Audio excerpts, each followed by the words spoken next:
எல்லாருக்கும் வணக்கம். நடிகர் விஜய் அவர்கள் தன்னுடைய கட்சி ஆரம்பித்து 3 வருஷம் ஆகுது. அதில் டைம்லேயே ஆட்சி பிடிச்சிட்டாப்ல அப்படிங்கிறது பெரிய விஷயம். ஆனால் பிஜேபி கூட கூட்டு கிடையாது, காங்கிரஸ் கூட கூட்டு கிடையாது, எந்த ஒரு கட்சி கூடயும் கூட்டு கிடையாது. அத்தனை பேரும் சேர்ந்து ஒருத்தனை எதுக்குறாங்க அப்படிங்கிறத அவர் முன் வச்சிருப்பாரு அப்படிங்கிறது உங்களுக்கே தெரியும். எல்லா கட்சி மாநாட்டிலையும் அவர் முன் வைக்கிற செய்தி இதாக தான் இருந்தது. ஆனால் அப்படிப்பட்ட விஜய் அவர்கள்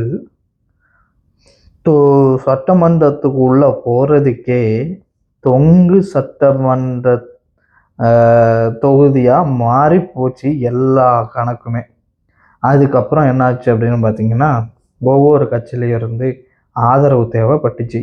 அந்த மாதிரி சுச்சுவேஷனில் காங்கிரஸ் கை கொடுத்துச்சு. பிஜேபி 1-2 சீட்டு தான் வாங்கிச்சு. அதனால் அதால் பெரிய லெவலுக்கு கை கொடுக்க முடியல. இடதுசாரி கட்சிகள்லாம் கொஞ்சம் கை கொடுத்துச்சு.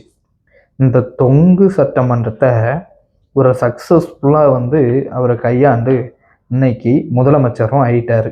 இதுக்கு நன்றி சொல்லும் விதமாக ஒரு சம்பவம் பண்ணார். ஆனால் எல்லா நியூஸ்காரங்களும் முதலமைச்சர் 2 நாள் பயணமாக டெல்லிக்கு போயிட்டாரு, என்ன விஷயம்னு கேட்டு நச்சரிச்சிட்டு இருந்தாங்க.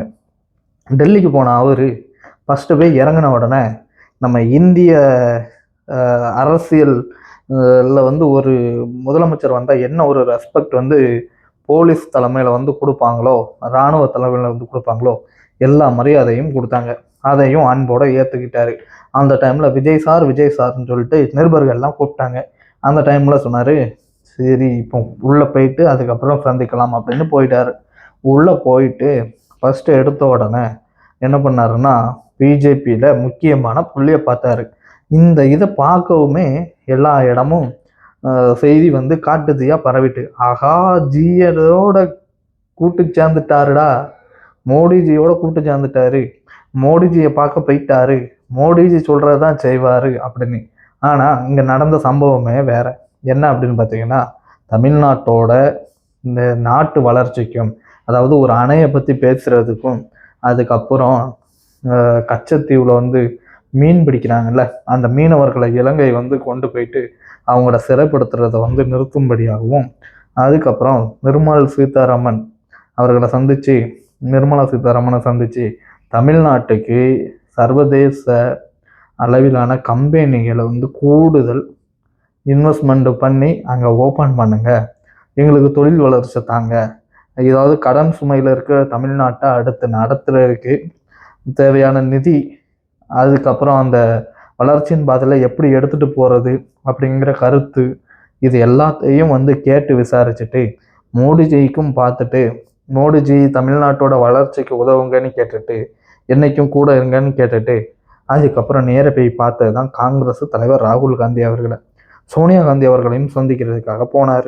அப்படி போகும்போது ராகுல் காந்தியோட ஒரு மீட்டிங்கும் சிறப்பாக நடந்துச்சு. அந்த மீட்டிங் முடிஞ்ச உடனே ஒரு சிறப்பான ஒரு விருந்து கொடுக்குறதா ராகுல் காந்தி அவர்கள் சொன்னாங்க. அந்த ராகுல் காந்தி அவர்கள் சொன்னதை சரி மனசார ஏற்றுக்கிட்ட விஜய் அவர்கள் டக்குனி இந்த இதை என்ன ஒரு நாளைக்கு ஒத்தி வச்சுட்டு அந்த சோனியா காந்தி கூட நின்று ஃபோட்டோ எடுக்கக்கூடிய வாய்ப்பும் 2வது முறை வரும்போது பார்த்துக்கலாம் அப்படின்னு சொல்லிட்டு கிளம்பிட்டாரு தலைவர். தனி விமானத்திலே போனார், தனி விமானத்திலே வந்துட்டார். இனி சில அரசியல் பிரச்சனைகள் தமிழ்நாட்டுக்குள்ள இங்கேருந்து விஜய் அங்கே போயிட்டு திரும்ப வர்றதுக்குள்ளே ஏகப்பட்ட பிரச்சனையாக ஆகிப்போச்சு. அது எல்லாத்தையும் சால்வ் பண்ணுற விஷயத்த இன்னைக்கு செய்ய போகிறாரு. ஸோ உங்களுக்கு என்ன கருத்து தோணுது?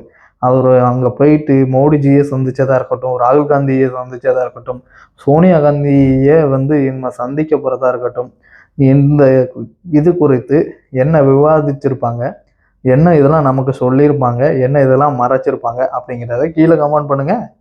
என்னென்னலாம் பார்த்துருவோம் உங்கள் மனசில் உள்ளதையும்.